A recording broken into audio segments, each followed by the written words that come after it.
grève a été déposée pour jeudi toute la journée et vendredi à partir de 13 h en raison d'un mouvement social. Celui-là roule bien, mais au gaz naturel. Dans l'Aube, le Grand 3 teste pendant 2 mois ce bus, dit propre, à la clé de très faibles émissions de gaz à effet de serre. Mais concrètement, qu'est-ce que ça va changer pour l'usager? Tiffaine Leroux et Isabelle Griffon sont notées à bord. Il va se balader de ligne en ligne pendant 2 mois.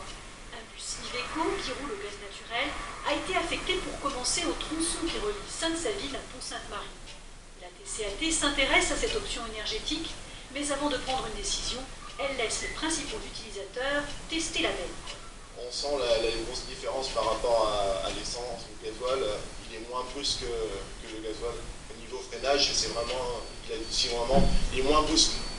Côté usager, certains sont catégoriquement positifs. Sans voir les bosses, je ne sais pas si c'est une innovation de la TCAT, et les chaises elles sont mieux, c'est plus confortable. C'est super sympa que ça soit écologique, on a besoin de ça. On n'entend pas le bruit. C'est bon, c'est bon. Les autres, ils font un bruit infernal. Surtout le 6. Un bus qui roule au gaz naturel coûte 275 000 € contre 250 000 pour un bus au diesel. Mais selon la TCAT, le retour sur investissement se fait en quelques années.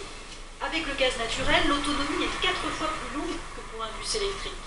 Et comme l'Aube dispose déjà de plusieurs unités de biométhanisation, c'est-à-dire de production de gaz à partir des déchets, le bénéfice attendu est réel.